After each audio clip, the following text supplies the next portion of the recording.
Then, a quiet January morning in 2022, the town of Waipahu, Hawaii, awoke to a shocking crime. A well-known acupuncturist, 47-year-old Jon Tokuhara, was found brutally murdered inside his clinic. The killer had entered wearing a bucket hat, sunglasses, and 2 scarves, and left less than a minute later. Despite shell casings left behind, surveillance footage, and even the hat itself discarded on the street, investigators quickly realized this would be no straightforward case. What began as a seemingly open and shut murder investigation unraveled into a tangled web of affairs, betrayal, conflicting evidence, and courtroom drama that left a community divided. This is the story of Jon Tokuhara's life, his death, and the murder trial that shook Hawaii. Thursday, January 13th, 2022, dawned warm and clear in Waipahu. Around 8 a.m., Eric Tokuhara drove to check on her son. The night before, he had promised to stop by for dinner but never showed. Concerned, she went to his acupuncture and healthcare clinic. Outside, she saw his white Tacoma pickup still parked near the entrance. She entered through the back door, which was unlocked. The front door, chained and unused for months, gave no clue of what lay inside. Jon was lying motionless on the floor of his office, a pool of blood by his head. Lily, horrified, immediately called emergency services. For her, it was too much to attempt CPR. Her son was gone. Officer John Minter of the Honolulu Police Department was the first responder. Inside, he found a .22 caliber shell casing on the floor. 2 more were later discovered, one beneath Jon's body and another behind the refrigerator. The autopsy revealed Jon had been shot 4 times in the head, a ruthless and efficient execution. Yet curiously, about $4,000 in cash was found nearby, untouched. This was no robbery. It was personal. For nearly 20 years, Jon had been a fixture in Waipahu. A graduate with a master's degree in Chinese medicine and acupuncture, he had opened his own clinic and built a reputation as a healer. He was close to his family, particularly his mother Lily, and adored his nephews. Outside of work, Jon lived for the ocean, fishing, surfing, paddling. Friends described him as generous, warm, and community-minded. He awarded scholarships, helped neighbors, and was well-loved across many circles. That reputation only deepened the shock of his murder. He was just someone that was loved, one friend said. And to have that stripped away, it broke the community. But as police soon discovered, Jon's personal life was far more complicated than most knew. Investigators began piecing together Jon's last known movements. 2 cell phones were found on his desk.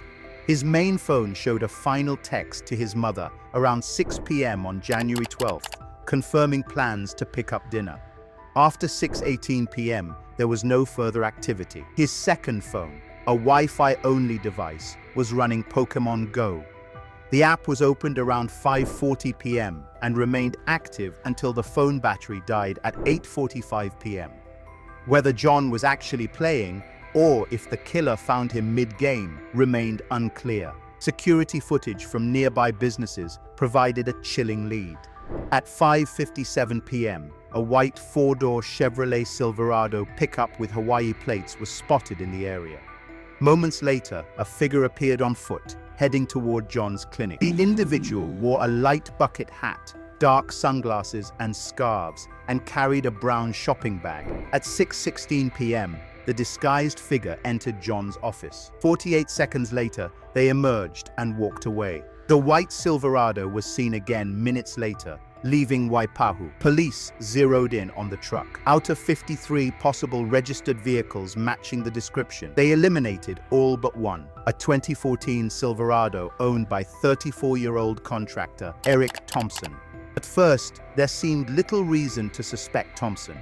He was a successful business owner, married to his high school sweetheart Joyce, and father to a young daughter. But investigators soon uncovered the connection. Joyce had once been Jon's patient, seeking acupuncture treatments for back pain and fertility issues. Over time, the professional relationship had turned into something more, an affair. Thousands of messages, over 5,600 in just 1 month, were found between Jon and Joyce. The texts were explicit, filled with photos, videos, and declarations of love, though it seemed Jon was far more invested in the relationship than Joyce. In July 2021, Eric discovered the affair. He caught Joyce sneaking out of their home late at night on security cameras. Confronted, she confessed. The marriage teetered on collapse. Eric made Joyce confess to her parents, and she promised to cut ties with Jon. Together, the Thompsons tried to repair their relationship, but resentment lingered. On the night of Jon's murder, neighbors' cameras captured Eric leaving his driveway in the white Silverado at 5:20 p.m. The drive from his home in Kailua to Waipahu took about 35 to 55 minutes, just enough time for the truck to appear on surveillance near Jon's clinic at 5:57 p.m. At 6:47 p.m., cameras showed Eric returning home. Within an hour, neighbors recorded the glow of flames in his backyard. Investigators later found a burned bucket and wheelbarrow with scorch marks. Police also seized 14 firearms from the home, including unregistered .22 caliber rifles. Ballistics showed none matched the shell casings from the crime scene, but thousands of rounds of .22 ammunition were found. Then came the most critical clue, the bucket hat. As the disguised killer fled, the hat fell onto the street. A homeless man picked it up and later gave it to police. Inside, DNA was discovered. Testing showed Eric Thompson could not be excluded as the source. On Valentine's Day 2022, Eric was arrested and charged with second-degree murder and firearm offenses. He posted a $1 million bond, pleading not guilty. The trial began in July 2023. Prosecutors framed the case as one of jealousy, rage, and betrayal. Eric, they argued, was a perfectionist who saw his family life as ruined by Jon. Killing him was the only way to reclaim control. They highlighted the brutality of the murder, 4 gunshots to the head, as proof of a crime driven by emotion. They pointed to the timeline of Eric's truck, the backyard fire, and the DNA on the bucket hat. But the defense dismantled the state's open and shut narrative. They revealed that Jon had a history of affairs with other married women, some of which had led to divorces.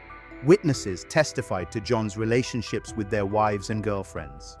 The defense argued he had multiple enemies, any of whom could have had a motive.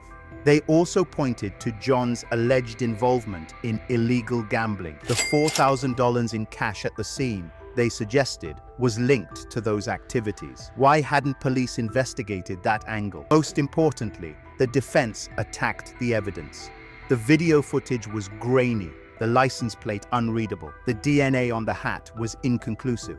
The flames in Eric's backyard could have been tiki torches, and his alleged alibi, dumping bricks and later shopping, though weak, could not be definitively disproven. Eric testified in his own defense. He admitted to the pain of discovering his wife's affair, but claimed he had moved on. Joyce had cut off Jon, and by early 2022, he insisted their marriage was nearly back to normal.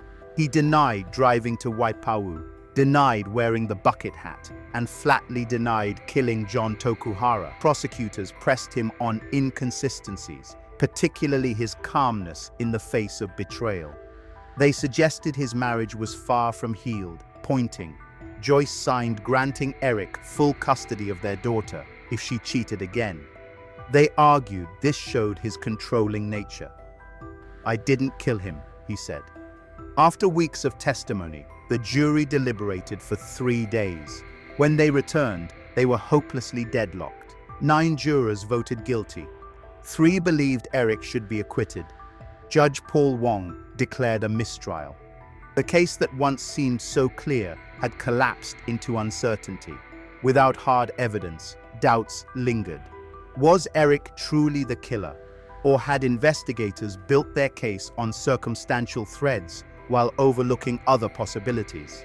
A retrial was scheduled for October 2023, but never took place. As of today, no new trial date has been set. The murder of Jon Tokuhara remains one of Hawaii's most polarizing modern cases. Supporters of Eric Thompson argue he was targeted by prosecutors desperate to find a suspect, with weak DNA, grainy video, and circumstantial evidence twisted to fit their theory. Others believe the motive is undeniable, that no one else had as much reason to kill Jon as the betrayed husband whose life was upended. And still, there are those who focus on Jon's double life. The healer and community figure beloved by many was also a man whose affairs left broken families in their wake. Did his choices finally catch up to him in the most brutal way? On that January morning in 2022, Lily Tokuhara walked into her son's clinic expecting to see him at work. Instead, she found him lifeless on the floor. More than 2 years later, there is still no final resolution, no conviction, no certainty, just a community left with grief, families shattered by betrayal, and a case that seems to prove one thing above all: appearances can be deceiving. Whether Eric Thompson is ever retried or whether someone else is eventually brought to justice remains to be seen. For now, the murder of Jon Tokuhara lingers in a painful limbo, a haunting reminder that even with surveillance cameras, DNA, and eyewitnesses, the truth is not always clear.